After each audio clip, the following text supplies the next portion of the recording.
Nginibingelele nginamukele bafowethu emakhaya okhulumayo uhlula umthakathi wakamhloli kanti uhlelo olithamele njengamanje lubizwa ngokuthi isintu nescience okuyilapho bafowethu esisuke sibhekisisa kabanzi khona ngemvelaphi yomuntu, impilo, indalo kanye nomenzi wayo indalo leyo.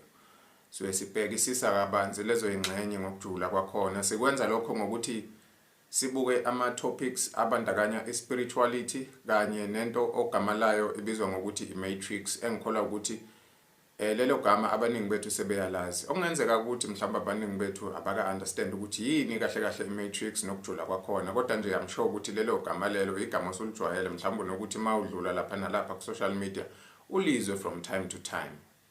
I-matrix ngani zakwethu iyona mbangela edalela ukuthi singabi nalo ulwazi lwethu njengezidalwa singabantu ukuthi kahle kahle singaboba nesisukaphi sivelaphi futhi kungani. I-matrix futhi iyona mbangela enkulu edalela ukuthi singazi lutho nje ngalezi impilo esiziphilayo, singazi lutho ngomdali. Yes, even though noma siyacabanga ukuthi siyazi ngomdali ne-nature yakhe nanokuthi usifunela ini thina, kungani esikhandele, kungani esilethe kule ndawo. Lolo lwazi siyasitshela siyalazi ngoba silibuka ngama-channel aqhamuka kwi-matrix, therefore siyakhohliseka-ke. So i-matrix iyona ebangela ukuthi sibe yilabantu esiyibona namhlanje asinalwazi, silawuleka kalula, sithobela zonke izinto engamele siyithobele. U-government wasilawula ngapha, amathongo ngapha nawo, noma ngithi nje phecelezi ulibofuzo lwethu kuningi nje okusilawulayo ngoba asinalwazi.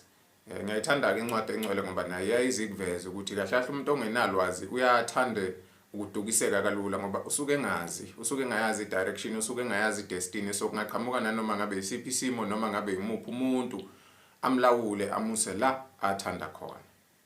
Izinkulumo zami bafowethu zigxile kakhulu kuyilento esiyibiza ngokuthi i-cosmology noma i-cosmic history.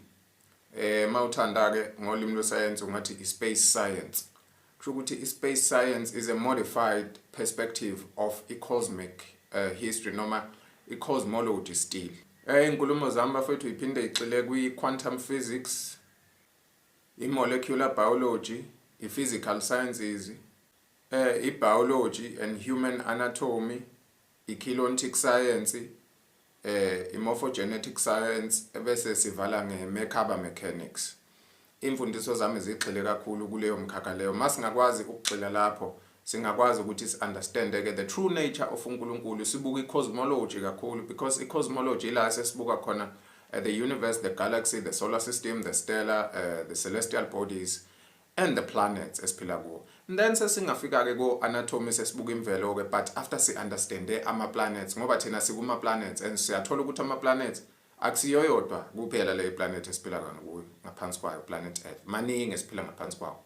Lawo ma-planets aphila ngaphansi kwe-solar system, ama-solar systems aphila ngaphansi kwe-stella, i-stella siphila ngaphansi kwe-galaxy, i-galaxy iphila ngaphansi kwe-universe, i-universe iphila ngaphansi kwesesekelo sikamdala.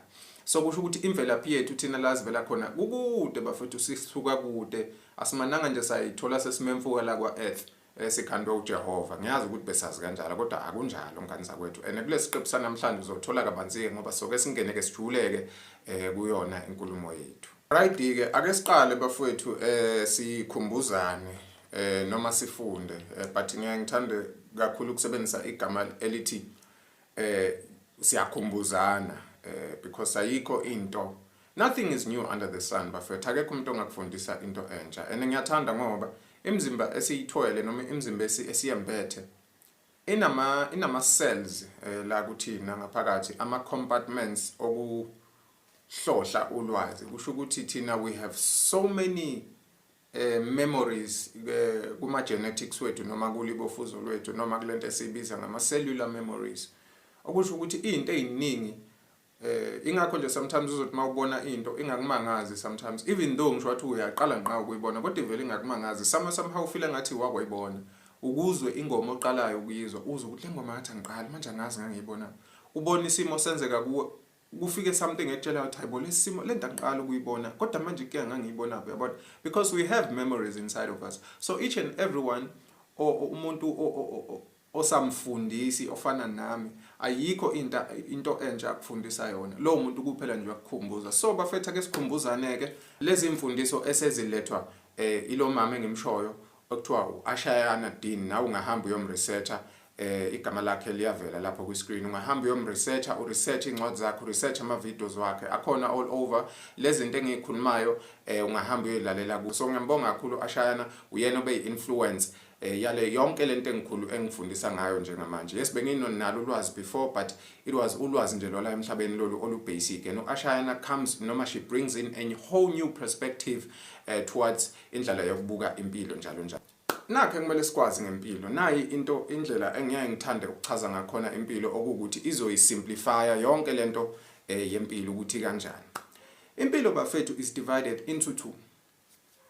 We've got ingxenye lezi ezibonakalayo ngempilo, lokho esikubiza ngenyama, impilo yenyama. Bese siba nezingxenye ezingabonakali ngempilo, lokho esikubiza ngokuthi it's the unseen realities.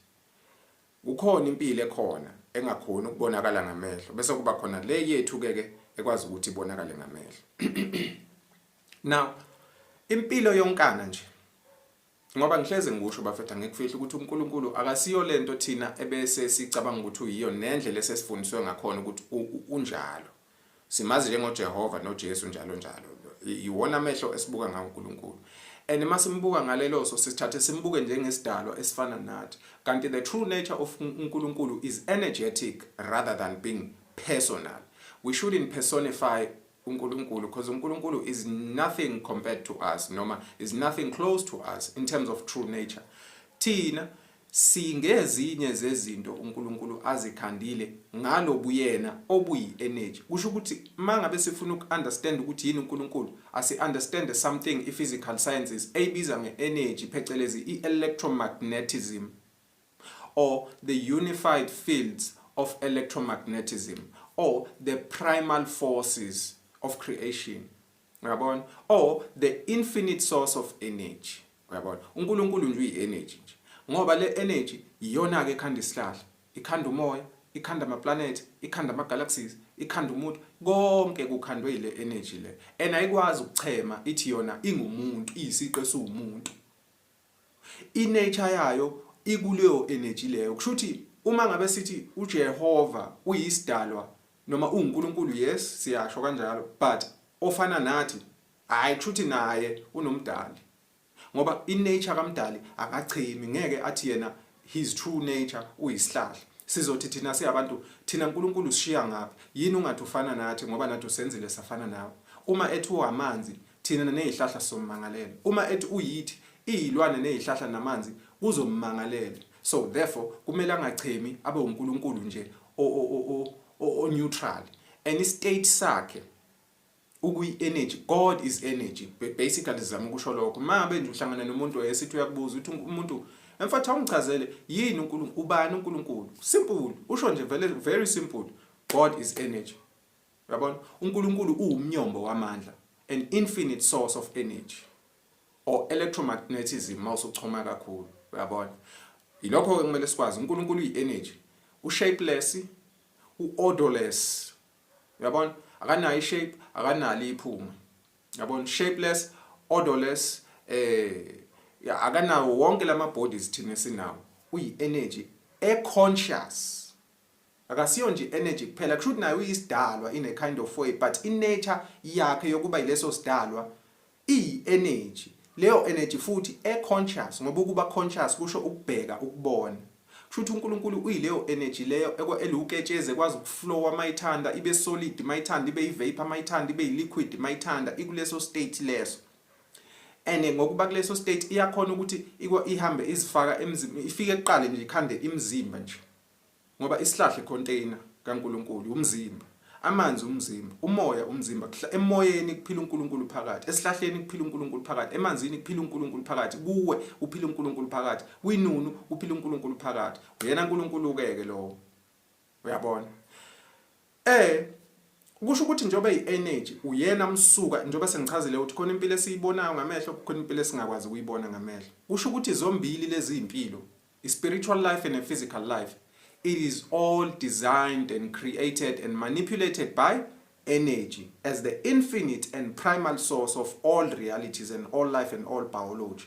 Shuthi nje ngizama ukuthini ngolimi lukaJoji, ngizama ukusho ukuthi life is comprised of the seen and the unseen realities. Noma life is comprised of the physical part of it and the spiritual part of it. Noma life is comprised of the energetic part of it and the biological part of it. And siyathola ukuthi the biological part is comprised, noma it is constructed by the energetic part. Uyabona? Idalo efana nezipoki, ama-angels, imoya emibi, konke okwenzakalayo ngale emfihlakalweni esingakhona ukubona kusakhandwe ile energy le futhi. Uyabona? And we are all equal. Uyabona ukuthi futhi awukho umehluko phakathi kwakho nespoki, nomehluko phakathi kwakho ne-alien, nomehluko phakathi kwakho nomkhovu, umehluko phakathi kwakho nomuncu. Ngoba nonke niyalingana ngokwe-level. Senihluke ngokwama-stations of consciousness. When you are stationed in the physical life, ispoki is stationed in the afterlife, njalo njalo. But you are all carrying the same equal value coming from God. Alright, asixhume sihlala. Njengoba sekunjalo ke, la ngizozama ngoba ngifuna sibuke in the beginning. Umnyomo nje uqala kwa impilo ukuthi kahle kahle impilo ivelaphi, but sizoyichaza ngokwama energetic aspect, siphinde sichaze ngokwebiology. Right? Sithi lana in the beginning, before the manifestation of all physical and spiritual realities, there was an infinite source of energy which was and is conscious and had an intention to manifest all possible life forms. Sithi ke lana bafethu ekuqaleni kwazo zonke izinto zingakabi bikho, kwakukhona this infinite source of umnyombo wamandla, le energy le, lomhonyazi lo, electromagnetism.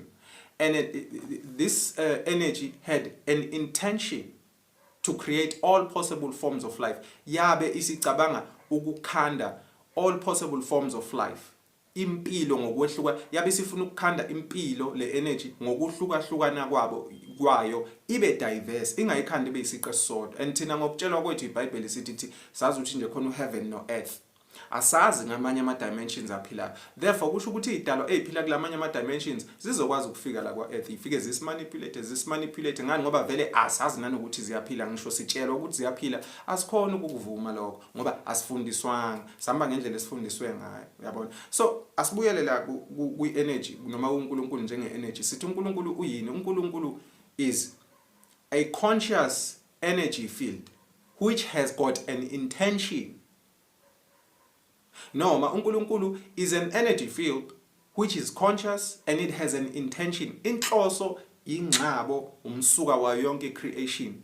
Ngisho ama manifestations zonke izinto zimanifesta because there's a purpose. So i-purpose kaNkulunkulu nalolu gqozi lokufuna ukudala impilo kwabe sekukhanda ama thought processes, imicabango, because yonke into comes from the mind. That's why ngihleze ngikubeka ngikugqugquzela ukuthi no man, all the life situations that we go through, they come from our minds. It's baseless for us to blame the government for everything we go through, to blame how we were raised, upbringing, to blame abathakathi, to blame ukuthi ingubo yakho yantshontshwa sibhedlela, to blame ukuthi wena bakuphambanisela izinto, to blame zonke lezi zinto esesiyiblame. We are doing everything to ourselves through the way we think. Therefore, we should take responsibility of that because silana ngenxa yemicabango kaNkulunkulu.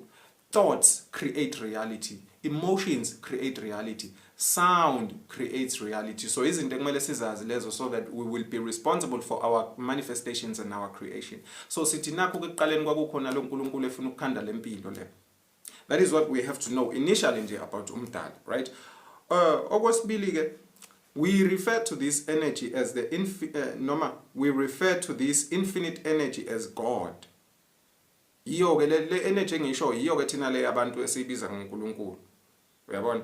In Zulu it is called umdali or umenzi or umvelinqangi, but it is a substance in nature. uNkulunkulu uyisubstance conscious. Uyabona? Njengokuthi nje thatha amanzi ufike uwathele espoonweni bese uyawabuka. Senze example ngithi so that sizomcabanga ngoba sithi uyisubstance akasiyo umuntu. Cabanga lawo manzi osuwathele espoonweni ukuthi anomqondo ayakwazi ukucabanga, ayaphila, awumuntu nje ngawo, kodwa inkingi ukuthi wona amanzi. Cabanga uNkulunkulu umcabange njengento enjalo njengento eyisubstance than ukuthi umcabange njengento ewumuntu efana nawe enolaka engafuni ukuthi uone njalo, because leyo mcabango ifaka ifiye. uNkulunkulu akahlangene nefiye ukwesabisa nokuthi elibe kubiza ngesono ethi wena uphambukile. Uyabona? So in nature nje kaNkulunkulu is in a form of is substance, not in a form of ukufana nathi njengoba siyabantu, right? It is the force that created all universes, galaxies, stellar, solar systems, celestial bodies, planets and all life forms occupying the space.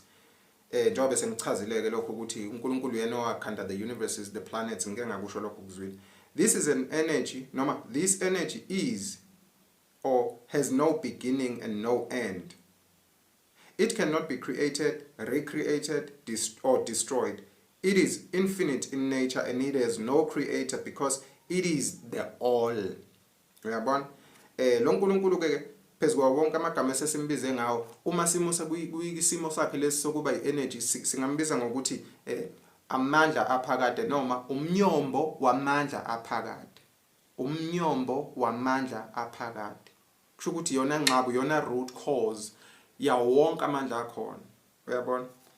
Njoba sengishilo ke ukuthi le energy le has no beginning, ayinasiqalo, ayinasiphetho. Uyabona? Ayikwazi futhi ukuthi iphinde ikhandeke kabusha, iyona. Ayikwazi futhi ukuthi iphinde destroyeke. That's why nawe ma uphuma kulomzimba wakho ngalento esithi ukufa, uyaqhubeka uphile ngani ngoba usaseyiyo le energy le. Uyabona? Ayikwazi futhi ukuthi idestroyeke. I-infinite le energy kusho ukuthi ayiquestioneki, yayilokhu ikhona, akukho ongaphezulu kwayo, konke kungaphansi kwayo. Ngeke sibuze ukuthi umbuzo othi wakhandwa ubani yena uNkulunkulu edala ubani, ngeke siyithole ianswer. Kunalokho sizothola le sign leka infinite. Which means the more you question in nature yakhe ukuthi yena wayevelephi, uzolibuza ungeza nje la around infinite ungayitholi lo answer. Yamukela nje ukuthi uye. You know, abanye baze basebenzisa isisho esithi I am that I am. Yabona? Kulungile ke, that was the energetic part of explaining God. Asibuye ku biological part. Angithi sithi in the beginning there was le energy, right? Asibuye ke in the biological aspect. Sikubona ukuthi kumanifesta kanjani, kusuka kanjani from being energy into being biology. Sithi lana in the beginning before all things were created there was God. Angithi ngapha sithi energy, and so we understand that leyo energy is God. Ngapha kwa energy aspect, ngapha kwa biological aspect sithi in the beginning there was God, of which it's the term leli esilisebenzisayo kwethina siyabantu. Kusho nje ngezulu ezwakalayo singathi ekuqaleni kwezinto kwakukhona uNkulunkulu, noma kwakukhona umenzi, noma kwakukhona umdali noma umvelinqangi. Ngapha sithi in the beginning there was the infinite source of energy. Uyabona? Bese sibuka ke manje ke uNkulunkulu angithi nangikhona akaqaleke manje akadaleke, yini ayidala kuqala kwalandelana kwezani kuze thina size sifike la kwa planet. Kade ngisho ngithi sisuka kude kabi siyabantu, right? Ke nangoku siyadala singapha manje kwa energy aspect. Nge-energy aspect ithi this energy then created the first energy construction in a form of sound. Uyabona? Kuthiwa ke le energy siyaqala iyadala manje. Into yokuqala yadala usound. iBhayibheli lezulu lithi ulizwi, elesingisi lithi it's the word or it's the verb. Kushuthi masithi usound, angithi sithele uNkulunkulu uyi-electromagnetism. I-electromagnetism has got the properties of sound and light. So into yokuqala ayikhipha kuyo uNkulunkulu njengesidalwa sakhe kwaba ngumsindo. Kodwa lo msindo ama-dimensions, iy'ndawo zokuhlala, ama-ecosystem akhandwe ngo-sound. Uyabona, kushuthi njengoba thina sikhandwe ngo-earth nje ngomhlabathi, lo ndawo yona ikhandwe ngumsindo lo uzwayo. it built up that place. Idalwa nakhona eziphila kulo dimension zingumsindo nazo. Uyabona? Azisibo abantu njengathi. But umsindo wakhona is in a form of flames.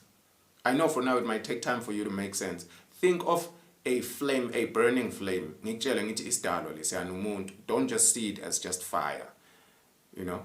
So idalwa zokuqala lezo ezingu sound ezaqhamuka from uNkulunkulu as the electromagnetic field.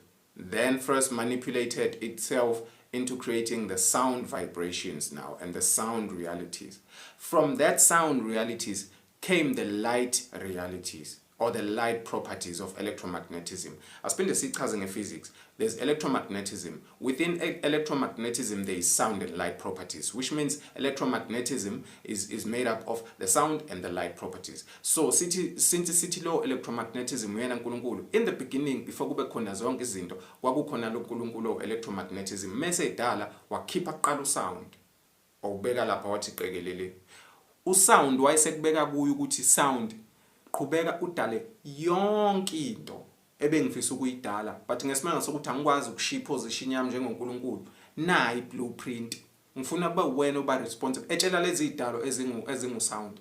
That's why kuthiwa usound uyadala. That's why kuthiwa kumele ulalele umculo owulalelayo because kunamandla ku sound. That's why kuthiwa kumele ulalele izinkulumo zakho. Sebenzisa umlomo wakho ukwakha, hayi ukubhiliza, hayi ukuhleba, hayi umona njalo njalo. Motivator kunalokho, yiba grateful, show gratitude and happiness because ubalekile okuphuma la. Uyabhiliza noma kuyakhanda. So therefore usound unalawo mandla lawo of creation. So uNkulunkulu wayesekubeka konke ku sound noma kulezi idalwa eziwumsindo ukuthi qhubekani nidale. So singasho ukuthi uNkulunkulu wayidala yonke impilo yes but hayi ngesandla sakhe, ngesandla salezi ezinye idalwa. Uyabona? So mase kunjalo ke, this means ukuthi idalwa lezi eziwu sound zase zaqhubeka zakhanda ezazo manje. Lezi ezazo ke ziwukhanya. iBhayibheli bese lithi God said let there be light. Mawuzobheka lapha eBhayibhelini kukhulunywa ngezinto eziwu2. Kufike kuthiwe God noma kuGenesis specifically kufike kuthiwa uNkulunkulu this uNkulunkulu that bese kuzothiwa ulizwi bese kuzothiwa egcineni ukukhanya. Uyabona ukuthi zonke izinto ziqhamuka after ulizwi nokukhanya. Before ulizwi nokukhanya awungitshele yini esuka ikhona. Yini esuka ikhona. Akukho lutho kusuke kukhona ivoid ubumnyama nje bakusho incwadi engcwele. So khona uNkulunkulu ubumnyama, usound no light. Kushuthi zonke lezo zinto iqhamuka lapha. But ngesimanga sokuthi thina sithanda kakhulu ukwenza ukusebenzisa lento ekuthiwa isenza samuntu, izifaniso samuntu. Siyayithatha sikubuke njalo ngempela sithi kwa uNkulunkulu waye kanje. Cha, kanti no, mase singena kwi-physics, these are the processes of energy ukuthi I create kanjani reality. uGenesis wonke nje is basically, especially la eqaleni ku chapter 1, ukhuluma ngescience of creation, the quantum reality. uGenesis reality uyibuka in terms of quantum physics, quantum fields. That's why kukhulunywa ngo sound no light. Awuyibuzi kodwa na uthi uba vele lolizwi lo kusho ngoba uyayujethi vele uNkulunkulu. Vele ke kunjalo uNkulunkulu, but uyesinye isidalo esithe ukuhluka kancane uNkulunkulu. So sithi kwakukhona uNkulunkulu as electromagnetism, uNkulunkulu wakhipha iproperty yakhe yokuqala ku sound. Leyo property yakhipha yesibili okungu light. Konke ke kwasekuvela emva kwa light. But before kuvele uNkulunkulu noma usound no light nabo bahlanganisa ama properties wabo. Sound okungu sound no light, ukukhanya nomsindo. Ukwenzani manje? Ukukhanda izidalwa zokuqala okuyizona ezizokwazi ukuthi ziqhubeke zikhanda impilo. Mind you, impilo ayikakabikho. There was God, there was ulizwi, there was ukukhanya. Impilo yavela emva kokukhanya. In this case, since siyenza lento ibe physically noma siyibuka ngolimi lwescience, sithi there was energy in the beginning, energy manipulated to itself to manifest sound, then sound manifested light. Sound and light base behlangana ke bona ukumanifesta isidalo noma izidalo okuyizona ezizokwazi ukuthi ziqhubeke zidale impilo. Lezo idalwa lezo ke, they are called the Christos creator races. Kunesizathu why zibizwa the Christos creator races. Uyabona? So njengoba uhlezi ungezwa ngikhuluma ngama fallen angels, kuza lapho ukuthi kube khona manje into ekuthiwa ama fallen angels ngoba ukubreakela yona down. Nange uNkulunkulu uyi-energy, khona usound, khona ulight. Usound no light bahlangana base bekhipha enye futhi iproperty. Leyo property since iphethe ama properties ka sound and light kushuthi yona ikwi state of being electrotonal and hydroplasmic in nature because of ukukhanya. Kusho ukuthi ukukhanya okunomsindo phakathi futhi okuluketshezi. Iyona blueprint. Izona idalwa lezo ezakhanda impilo ngoba lezo idalwa lezo esibiza ngokuthi they are the Christos creator races zikhandwe ngama properties ka sound and light. Lezo idalwa in the beginning zazi ifamily zazi indawonye zayikhanda impilo ngenxa yokusho kukaMdali. Ngoba lezi idalwa lezi uNkulunkulu wayengeke kushuthi lezi idalwa ezu3 esesinazo kukhona uMdali, kukhona usound, kukhona ulight. Kusho ukuthi uNkulunkulu wathi mina ngeke ngisuke endaweni yami ngizothuma wena sound.